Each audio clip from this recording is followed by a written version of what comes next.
Hello नमस्कार दोस्तों, G11 rankers में आपका बहुत बहुत स्वागत है। आज हम सोशल साइंस क्लास 10 के हिस्ट्री के first chapter the rise of nationalism इसके बारे में प्रॉपर तरीके से डिस्कशन करेंगे। French revolution and the idea of the nation. इसमें यह बताया गया है कि जो फ्रेंच रिवॉल्यूशन और उसके साथ साथ उसके देश की भावना उन लोगों के सामने कैसे आई थी।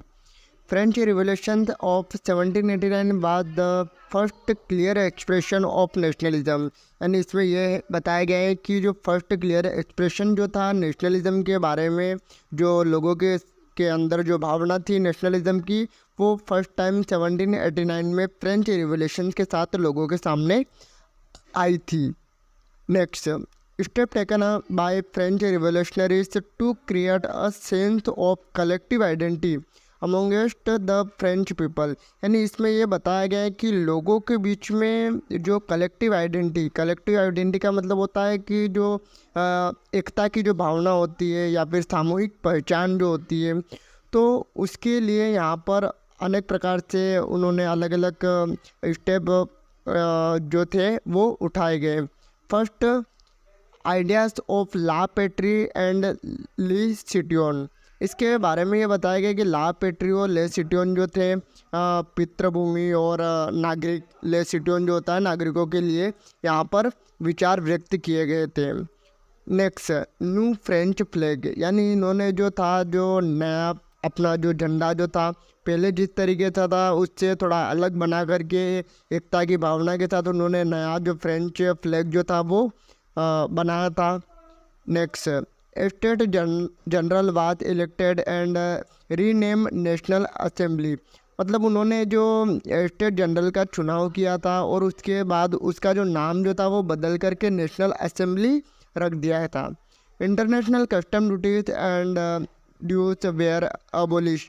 यानी उन्होंने अपने देश के अंदर जो कस्टम ड्यूटी जो होती है, बाउंड्री पर लगने वाला टैक्स वगैरह और जिसके कुछ बकाया वगैरह जो था, तो वो सारा जो था उन्होंने क्या कर दिया था, समाप्त कर दिया था। Next, uniform system of weight and measure were introduce. यानी उन्होंने जो वेट का और जो मेजरमेंट का जो सिस्टम जो था वो सभी मतलब एक समान कर लिया था। पहले क्या होता था कि कौन से एरिया में अलग माप चलता था। किसी भी अगर मीटर में मापना है या किसी भी तरीके से मापना है तो उसको मापने का जो मेजर था वो अलग अलग सिस्टम के आधार पर चलता था, और वहाँ पर फ्रेंच लैंग्वेज जो थे उसको एक कॉमन लैंग्वेज बना दिया गया था। Next topic, Napoleon. About Napoleon ruled France from 1799 to 1815। यानी नेपोलियन जो था उन्होंने 1799 से लेकर के 1815 तक फ्रांस पर अपना जो शासन जो था वो चलाया था। Next, gained absolute power in 1799 by becoming the first consul. यानी उन्होंने 1799 में फर्स्ट कौंसल बन करके जो भी एब्सोल्यूट पावर थी उनको प्राप्त किया था, मतलब रिसीव किया था। कौंसल का मतलब होता है वहाँ पर शासन करने वाला जो व्यक्ति होता है उसको कौंसल कहा जाता था। तो वो 1799 में फर्स्ट कौंसल बना था। सिविल कोड ऑफ 1804, जिसको नेपोलियनिक कोड भी कहा जाता है, नेपोलियन कोड भी कहा जाता था। यहाँ पर इसके अंतर्गत बताया गया है कि equality before the law was establish. यानी जो कानून जो होते हैं उनके समक्ष उन सभी लोगों को इक्वलिटीज़ प्रोवाइड की गई थी, मतलब उनको इक्वलिटी का राइट्स दिया गया था। Secure the right to property. यानी उनकी जो प्रॉपर्टी जो थी उनको सुरक्षित रूप पर, उनका सुरक्षा के तौर पर उन पर प्रॉपर तरीके से अधिकार भी एस्टाब्लिश किया गया था उन लोगों के वहाँ। और सिंप्लीफाइड एडमिनिस्ट्रेटिव मेजर्स। यानी उनके जो भी एडमिनिस्ट्रेटिव मेजर्स थे या वहाँ पर उसको किस तरीके से चलाया जाएगा, वहाँ का शासन किस तरीके से चलेगा, तो इन चीज़ों के बारे में उन्होंने सिंप्लीफाइड किया था। एबोलिश्ड फ्यूडल सिस्टम। यानी उन पहले जो उनके फ्यूडल सिस्टम चलता था, फ्यूडल सिस्टम को उन्होंने ख़त्म कर दिया था। Next, freed peasants from serfdom and manorial dues. इसका मतलब ये होता है जो किसान जो हुआ करते थे उनके ऊपर जो बुदास और जागीरदार के रूप में सेर्फडोम और मेनोरियल, मतलब ये एक प्रकार के टैक्स होते हैं, है ना। तो इन टैक्स से क्या कर दिया था, उनको फ्री कर दिया गया था, है ना, फ्रीड यानी मुक्त कर देना, मतलब फ्री कर दिया गया था। नेक्स्ट है गिल्ड रिस्ट्रिक्शन वेयर रिमूव्ड, यानी जो गिल्ड रिस्ट्रिक्शन जो उनके ऊपर लगाए गए थे पहले, तो उनको भी उन्होंने क्या कर दिया था, रिमूव कर दिया था। Transport and communication system were improved, और उन्होंने जो ट्रांसपोर्ट और कम्युनिकेशन सिस्टम जो उनके वहाँ चलता था उसमें ज़्यादा से ज़्यादा उन्होंने इम्प्रूवमेंट लाया था वहाँ पर। नेपोलियन टूक अवे पॉलिटिकल फ्रीडम, नेपोलियन जो था, नेपोलियन ने जो राजनीतिक स्वतंत्रता जो थी वहाँ के लोगों में, तो उसको उन्होंने क्या कर लिया था, ले लिया था। Increase tax, import, censorship and force people to join French army, और वहाँ पर सेंसरशिप भी लगा दी थी और लोगों को फ्रांसीसी सेना में शामिल होने के लिए मजबूर भी कर दिया था। The making of nationalism in Europe, यानी यूरोप में जो नेशनलिज्म जो था उसका निर्माण किस तरीके से किया गया था। First point, no nation state were in Europe because of not common identity और कल्चर, यानी इसमें यह बताया गया है कि वहाँ पर कॉमन आइडेंटिटी नहीं चलती थी, मतलब वहाँ की संस्कृति जो थी वो कॉमन नहीं थी। वहाँ के लोग जो थे रहन सहन के अकॉर्डिंग देखा जाए या फिर उनके कल्चरल के अकॉर्डिंग जो भी है, तो उनके अकॉर्डिंग देखा जाए तो वहाँ पर उनके बीच में आपसी मेल मिलाप नहीं होता था, कोई मतलब कॉमन आइडेंटिटी नहीं होती थी। तो इस कारण वहाँ पर कोई भी यूरोप के अंदर एक फ्रीडम राष्ट्र के रूप में देखा जाए तो कोई भी इस तरीके से एक यूरोप के अंदर कोई भी राष्ट्र नहीं था।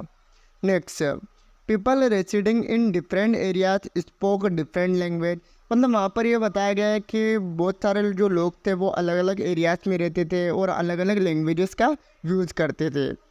Example, Hungary half of the population spoke Magyar and other half of the spoke variety of dialect and in Galicia people spoke Polish, यानी हंगरी जो थी उसकी जो आधी आबादी जो थी वो मग्यार भाषा बोलती थी, बाकी हाफ ऑफ द पीपल जो थे वो अलग अलग प्रकार के उनके अकॉर्डिंग लैंग्वेज बोलते थे, और गैलिसिया में जो लोग जो थे वो पोलिश लैंग्वेज का उपयोग करते थे, मतलब वहाँ पर ज़्यादा पोलिश लैंग्वेज ही यूज़ की जाती थी। The aristocracy and the new middle class, aristocracy the land owing class, यानी जो भूस्वामी के जो वर्ग होते थे उसके अंदर एक किसान वर्ग भी होता था और एक मध्य वर्ग भी के लोग भी हुआ करते थे।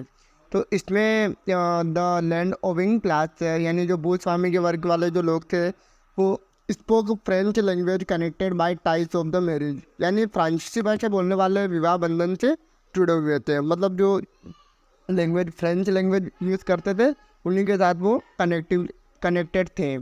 न्यूमेरिकली अ स्मॉल ग्रुप, यानी एक न्यूमेरिकली तरीके से देखा जाए तो ये एक छोटा सा स्मॉल ग्रुप हुआ करता था। पीएसेंट्री को किसान वर्ग कहा जाता है, और वहाँ पर किसान वर्ग जो था वो मेजोरिटी ऑफ द पॉपुलेशन हुआ करता था, यानी अधिक से अधिक जनसंख्या वाले हुआ करते थे। मिडिल क्लास का मतलब होता है मध्यम वर्ग वाले, यानी new social class emerge with the growth of towns and emergence of commercial classes, यानी ऐसा बताया गया है कि वहाँ के जो टाउन है उनके विकास के लिए तथा उनके कमर्शियल क्लासेस के ग्रोथ के लिए वहाँ पर नए एक सोशल ग्रुप का जो सोशल ग्रुप जो था उनका मतलब एक उदय हुआ था, वहाँ इमरजेंस यानी उभर कर के आए थे। Educated class were ideas of the nationality gain popularity, यानी वहाँ के जो एजुकेटेड पीपल जो हुआ करते थे वो राष्ट्रीयता यानी नेशनलिज्म के विचारों वालों को मतलब बोला गया था। जो पढ़े लिखे लोग थे उनके अंदर नेशनलिज्म की भावना भी हुआ करती थी। What did liberal nationalism stand for, liberalism stood for freedom for the individual and equality for all before the law, यानी लिबरलिज्म का मतलब ये बताया गया है कि जो इंडिविजुअल पर्सन्स होते हैं उनको फ्रीडम देना एक तरीके से, या फिर उनको इक्वलिटी के राइट्स प्रोवाइड कर देना, यानी कुल मिलाकर के ये बताया गया है कि जो लिबरलिज्म होते हैं उनके ऊपर पहले लाइसेंस के तौर पर और अलग अलग तरीके से बहुत ज़्यादा रिस्ट्रिक्शन लगा रखे थे, तो उन रिस्ट्रिक्शन को लिबरलिज्म के तहत हटा दिया गया था। मतलब कुछ भी काम करना हो तो उनको किसी के दबाव में ना काम ना करना पड़े, तो यहाँ पर उस दबाव से छूट देना एक तरीके से लिबरलिज्म ही कहलाता है। Next, the end of autocracy and clerical privilege, यानी यहाँ पर ऑटोक्रेसी और क्लेरिकल प्रिविलेज का मतलब ये बताया गया है कि ऐसी गवर्नमेंट जहाँ पर किसी भी प्रकार से उनके ऊपर कोई पहले प्रतिबंध वगैरह ज़्यादा लगे हुए रहते थे, बहुत सारे से ऑटोक्रेसी वाली गवर्नमेंट भी हुआ करती थी, तो वहाँ पर ज़्यादा से ज़्यादा लोगों पर रिस्ट्रिक्शन लगाए हुए थे। तो उन रिस्ट्रिक्शन को यहाँ पर लिबरलिज्म के तहत क्या कर दिया था, हटा दिया गया था। निरंकुश का मतलब यही होता है एक तरीके से कि पहले उनके ऊपर कुछ भी काम करने के लिए प्रतिबंध था, तो उस प्रतिबंध को हटा देना, उसको निरंकुश कहा जाता है। Next, a constitution and representative government through the parliament, यानी संसद के माध्यम से एक संविधान और प्रतिनिधि सरकार नियुक्त करना। तो यहाँ पर लिबरलिज्म के तहत वहाँ पर एक संसद में के माध्यम से उन्होंने अपना जो भी एक कानून होता है, लॉस होता है, अपने जो भी राइट्स होते हैं, फंडामेंटल राइट्स हो गए, या फिर जो भी उनके रिप्रेजेंटेटिव चुनना है, तो वो संसद के तहत वहाँ पर चुना जाता था। Next, in the economic sphere liberalism stood for the freedom of market and abolition of state impose restriction on the movement of goods and capital. यहाँ पर इकोनॉमिक स्फीयर से लिबरलिज्म के बारे में इस तरीके से बताया गया है कि यहाँ पर जो लिबरलिज्म है उससे मार्केट के अंदर फ्रीडम लाना, और वहाँ पर कैपिटल जो होती है उसके आना जाना, जो उसके ऊपर जो रिस्ट्रिक्शन लगे हुए थे, तो उन सारे रिस्ट्रिक्शन को हटा देना। और न्यू कंजर्वेटिज्म आफ्टर 1815 के बाद एक नई रूढ़िवादिता। Believed that establish institution of state and society should be preserve with the changes initiate by Napoleon, यानी नेपोलियन के द्वारा जो भी चेंजेस किए गए थे प्रारंभिक टाइम पीरियड में, यानी इनिशियली फर्स्ट टाइम पीरियड में जो भी चेंजेस किए गए थे, तो उसके तहत यहाँ पर यह बताया गया है कि वहाँ के जो स्टेट हैं और सोसाइटी जो है, तो उनके लिए जो इंस्टीट्यूशन एस्टैब्लिश किए गए थे, तो उनको वहाँ पर प्रिजर्व करके रखना। Next, treaty of Veena. Treaty of Veena का मतलब होता है वीना संधि, जो 1815 में एस्टैब्लिश की गई थी। इसके तहत यहाँ पर बताया गया है कि जो Bourbon dynasty was restored to power in France, यानी फ्रांस के अंदर जो बुर्बो डायनेस्टी थी, तो उसकी पावर को रिस्टोर किया गया था। Next, a series of state created on the French boundary for preventing French expansion in future, यानी जो फ्रेंच का जो एक्सपेंशन था, यानी विस्तार जो था, उसको रोकने के लिए वहाँ पर उसके आसपास जो भी स्टेट हुआ करते थे उनको ज़्यादा से ज़्यादा पावरफुल बनाया गया, जिससे जो फ्रांस जो था वो ज़्यादा ग्रोथ ना कर पाए, एक्सपेंशन ना कर पाए।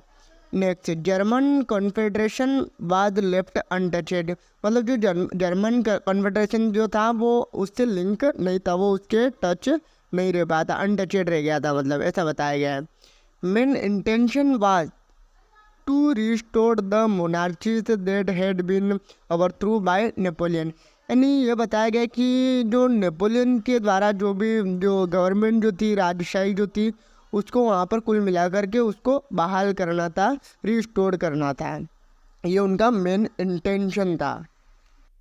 नेक्स्ट टॉपिक, द रिवोल्यूशनरीज, क्रांतिकारी। इसका मतलब होता है a commitment to oppose the monarchical forms that had been establish after the Vienna congress and fight for liberty and freedom. जहाँ पर वीना कांग्रेस जो थी उसके बाद जो भी एक राजशाही जो थी, मोनार्चिकल फ्रंट जो वहाँ पर हुआ करता था, तो उसके जो भी अनेक फ्रंट्स थे उनका जो विरोध करना और वहाँ पर स्वतंत्रता के लिए लड़ने की प्रतिबद्धता थी, मतलब उन लोगों के बीच में लिबर्टी एंड फ्रीडम के लिए उनके अंदर मतलब ऐसी विचारधारा हुआ करती थी। तो उसमें जुत्सेपे मैगजीनी के बारे में क्या बताया गया है, थोड़ा सा उसके बारे में विस्तार से समझिएगा। A member of secret society of Carbonari, यानी कार्बोनरी के एक गुप्त समाज का मतलब एक सदस्य हुआ करता था, सीक्रेट सोसाइटी का मतलब एक सदस्य हुआ करता था, कौन, जुत्सेपे मैगजीनी। और इनका जो जन्म जो था वो जिनोवा में हुआ था, जेनोवा 1807 में, 1807 में। फाउंडेड यंग इटली इन मर्सिनीज, मतलब उन्होंने वर्सेलिस में एक यंग इटली नामक की स्थापना करी थी। बर्न में यंग यूरोप की स्थापना, और बर्न में एक यंग यूरोप की भी उन्होंने एक स्थापना करी थी। Believe in the unification of Italy into a republic, यानी इटली को एक रिपब्लिक के रूप में एकीकृत करने के लिए, यूनिफिकेशन करने के लिए, मतलब उनको विश्वास भी उन्होंने दिलाया था। द एज ऑफ रिवोल्यूशन, यानी 1830 से लेकर के 1814 तक का जो युग था उसके अंदर क्या क्या हुआ था, इसके बारे में यहाँ पर प्रॉपर तरीके से डिस्कशन किया गया है। In July 1830 Bourbon kings of France were overthrown and constitutional monarchy was establish, यानी इसमें ये बताया गया है कि जुलाई 1830 में फ्रांस जो था, फ्रांस के जो बुर्बो राजा हुआ करते थे, बुर्बो किंग्स हुआ करते थे, तो उनको वहाँ से उखाड़ करके फेंक दिया गया था, मतलब उनको हटा दिया था एक तरीके से, और वहाँ पर नए एक कॉन्स्टिट्यूशनल मोनार्ची की स्थापना की गई थी। Belgium broke away from United Kingdoms of Netherland, यानी इसमें ये बताया गया है कि जो बेल्जियम जो था वो बेल्जियम नीदरलैंड से अलग हो चुका था। यूनाइटेड किंगडम्स ऑफ नीदरलैंड जो था उससे बेल्जियम अलग हो चुका था। Greece which had been a part of the Ottoman empire since the 15th century struggle for independence, यानी ग्रीस जो था वो ओटोमन एम्पायर का एक हिस्सा हुआ करता था, तो उन्होंने भी इंडिपेंडेंस के लिए क्या कर दिया था, स्ट्रगल करना स्टार्ट कर दिया था। Treaty of Constantinople of 1832 recognise Greece as an independent nation, यानी यहाँ पर ये बताया गया कि 1832 की कॉन्स्टेंटिनोपल की जो एक संधि हुआ करती थी, है ना, एक ट्रीटी ऑफ संधि जिसको संधि कहा जाता है, ग्रीस को एक स्वतंत्र राष्ट्र के रूप में उन्होंने क्या कर दिया था, मतलब उनको एक राष्ट्र घोषित कर दिया था, इंडिपेंडेंट कंट्री घोषित कर दिया गया था इस संधि के तहत। इस संधि का नाम जो है Constantinople. The romantic imagination and national feeling, a cultural movement which sought to develop a particular form of nationalist sentiment, criticized the glorification of reason and science and focused instead on emotions, intuitions and mystical feelings। यहाँ पर ये बताया गया है कि ये एक cultural movement है जो एक पर्टिकुलर राष्ट्रवादी भावना को एक विशेष रूप से उसका विकास करने के लिए यहाँ पर उन लोगों की एक डिमांड थी नेशनलिज्म की। और इन लोगों ने जो तर्क विचार होते हैं और विज्ञान के जो भी विचार वगैरह होते हैं, तो उनकी उन्होंने आलोचना की थी, और उनकी जो फीलिंग्स थी, उनका जो अंदर का जो भी ज्ञान था, अंतर्ज्ञान, और उनके जो भी विचार थे, अपने अंदर जो भी फीलिंग्स आती थी उन लोगों को, तो उन पर उन्होंने ध्यान दिया था। और बाकी जो साइंस के रूप में जो भी एक्चुअल विचार होते हैं, थॉट्स होते हैं, तो उनको उन्होंने इग्नोर किया था, मतलब कुल मिलाकर को उनका विरोध किया था। और अपने अंदर जो फीलिंग आती है ना, तो उस फीलिंग को उन्होंने एक राष्ट्रवादी भावना के रूप में, एक नेशनलिज्म भावना के रूप में उन्होंने माना था। Next point, German philosopher Johan Gottfried हर्डर tried to discover the cultural among common people through folk songs, folk poetry and folk dance। यानी इसमें ये बताया गया है कि जो जर्मन के जो फिलोसोफर हुआ करते थे, जोहान गॉटफ्रीड हर्डर, इन्होंने जो लोकगीत थे, लोक कविताएँ थी और लोक नृत्य जो हुआ करते थे, उनके माध्यम से लोगों के बीच में जो संस्कृति यानी कल्चरल जो थी उसकी खोज करने का एक मतलब उन्होंने एक प्रयास किया था अपनी तरफ से कि लोगों के बीच में अच्छे से नेशनलिज्म की भावना, उनके बीच में एक अच्छी तरीके से उन लोगों के बीच में भावना नेशनलिज्म के थ्रू आए। Next topic, hunger, hardship and popular revolt, भूख, कठिनाई और लोकप्रिय विद्रोह जिसको हिंदी में कहा जाता है। In most countries there were more seekers of job than employment, यानी जो अधिकांश देश में जो रोजगार से अधिक नौकरी चाहने वाले हुआ करते थे। मतलब वहाँ पर रोजगार तो बहुत कम थे, जो एम्प्लॉयमेंट के तौर पर यदि बात की जाए तो रोजगार उनको बहुत कम था। और लेकिन वहाँ पर जो नौकरी की जो इच्छा रखने वाले जो लोग थे वो ज़्यादा हुआ करते थे। Next, population from rural areas migrated to the cities to live in our crowd slums. पहले जहाँ पर अधिकतर लोग ग्रामीण इलाके में रहते थे तो वो रोजगार की तलाश में क्या कर गए कि सिटी की तरफ मतलब चले गए थे, ऐसा बताया गया है। मतलब बहुत सारे लोग जो है काम की तलाश में गाँव छोड़ कर के सिटी में आकर के बसने लग गए थे। The rise of food price or a year of bad harvest led to widespread pauperism in town and country। यानी इसमें बताया गया है कि जो खाद्य पदार्थ की कीमतें जो थी, प्राइस जो थी, उसमें वृद्धि कर दी गई थी। यानी जो खाने पीने की जो चीज़ें हैं ना, उनमें कुल मिलाकर के वृद्धि कर दी गई थी। और एक वर्ष में खराब फसल के कारण शहर और देश के बड़े पैमाने पर गरीबी फैल गई थी। मतलब एक ही वर्ष में यदि कोई पानी नहीं आ पाए या मतलब प्रॉपर तरीके से खेती नहीं हो पाए तो उस वजह से क्या है कि जो शहर के थे और बड़े पैमाने पर देश के अंदर बहुत सारे ऐसे इलाके थे जहाँ पर गरीबी ज़्यादा से ज़्यादा फैल चुकी थी। In 1848, the population of Paris come out on the roads and Louis Philippe was forced to flee and the National Assembly proclaimed a republic। फिर 1848 में पेरिस की जो जनता जो थी उन्होंने सड़क पर आकर के हड़ताल वगैरह कर दी थी और उसके कारण जो लुई फिलिप जो थे उनको भागने के लिए वहाँ से मतलब सत्ता में से भागने के लिए मजबूर होना पड़ा।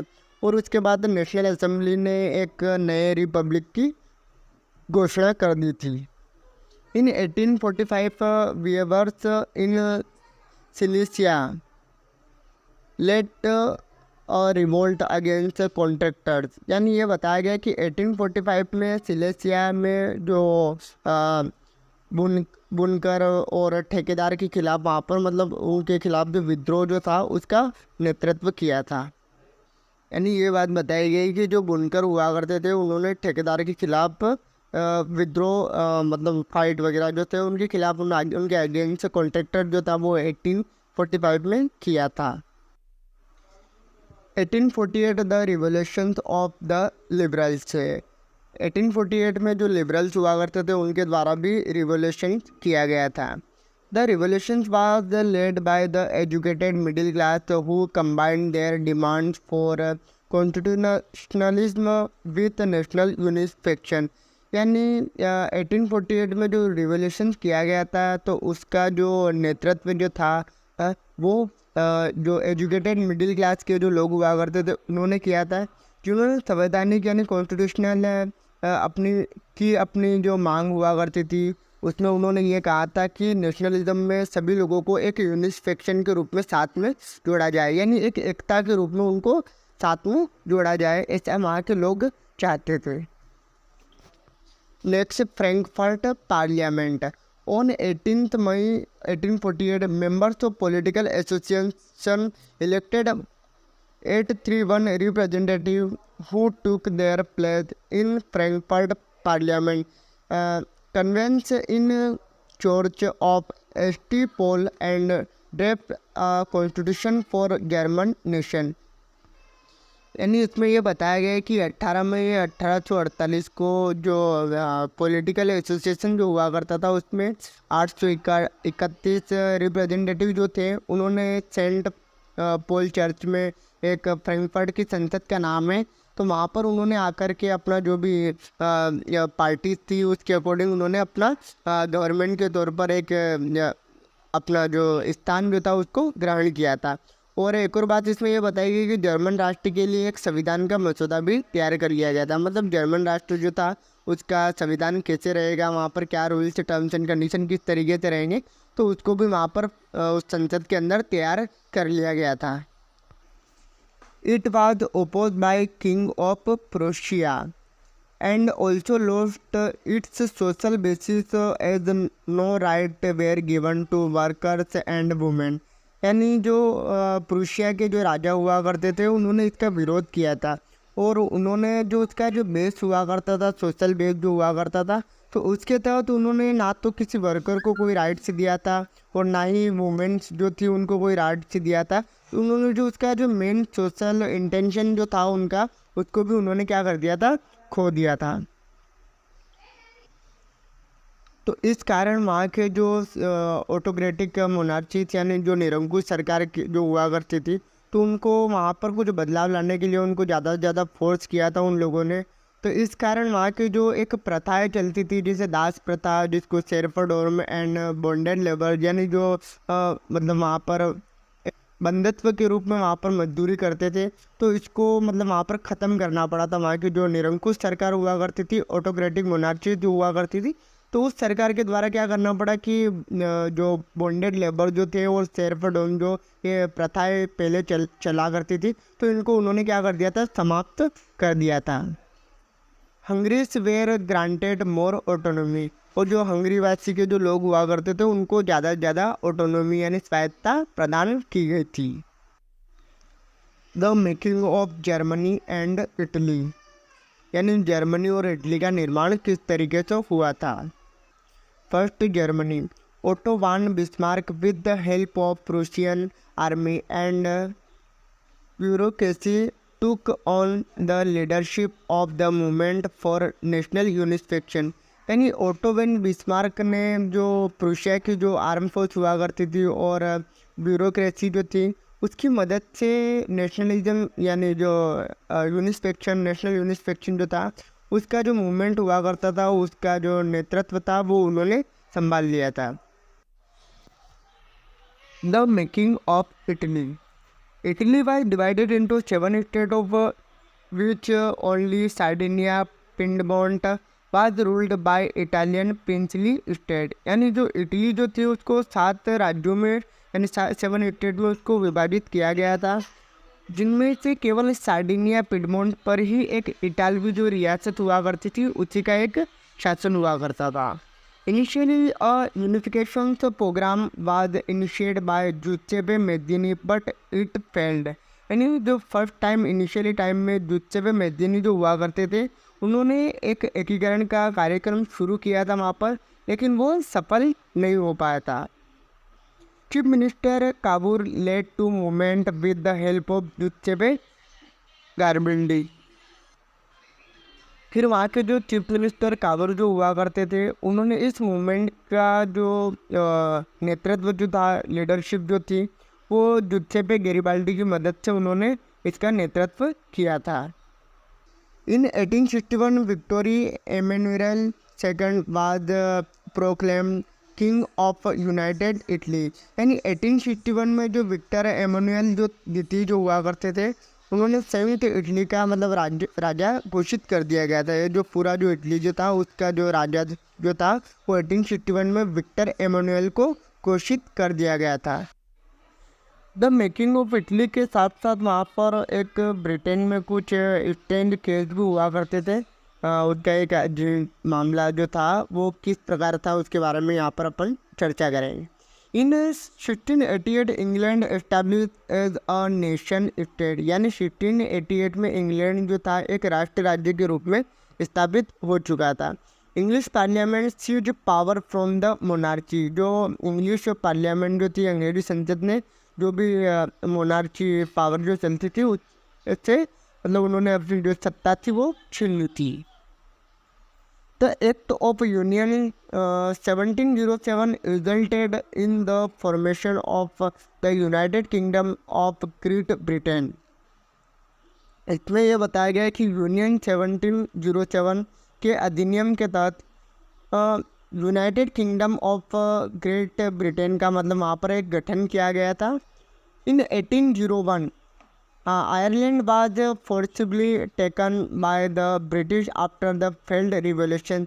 यानी 1801 में जो एक फेल्ड रिवोल्यूशन जो था उसके बाद अंग्रेज़ों ने आयरलैंड पर जबरन कब्जा कर लिया था। मतलब ये एक असफल क्रांति हुई थी वहाँ पर, तो उसके बाद उन्होंने अंग्रेज लोग जो हुआ करते थे उन्होंने आयरलैंड के ऊपर जबरन तरीके से यानी डोमिनेट तरीके से उन्होंने कब्जा कर लिया था। Next, a new British nation was founded through the propagation of dominant English cultural.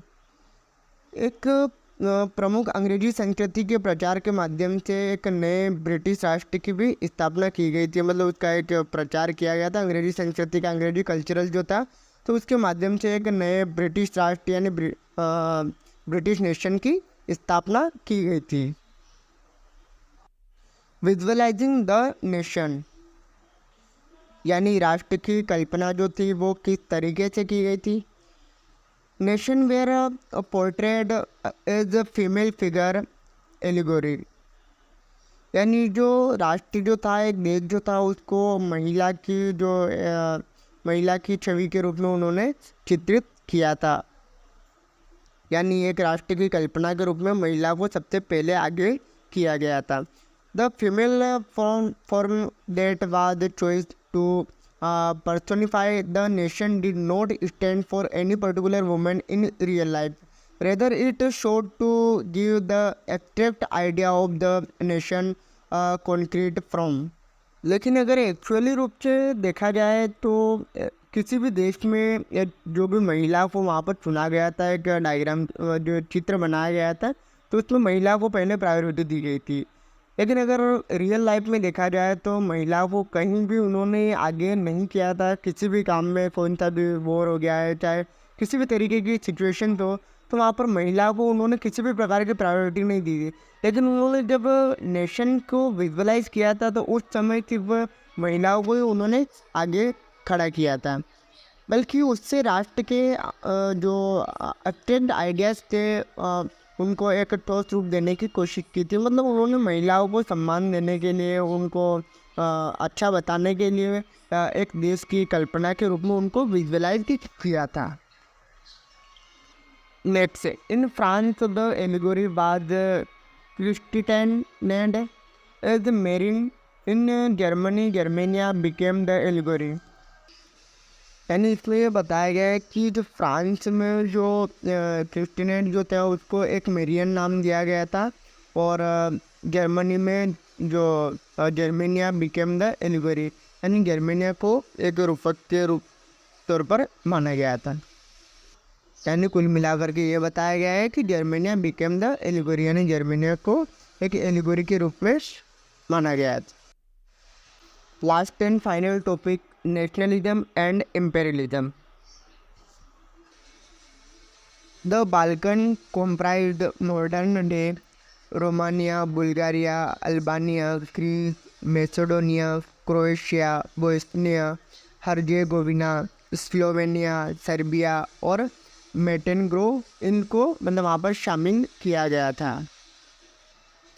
Balkan was a region of geographical and ethnic variations was under the control of the Ottoman Empire. यानी इसमें ये बताया गया है कि जो Balkan जो था वो ज्योग्राफिकल और जाति विविधता वाला एक एरिया हुआ करता था जो ओटोमन एम्पायर के अंतर्गत आता था। The idea of romantic nationalism made this region very explosive.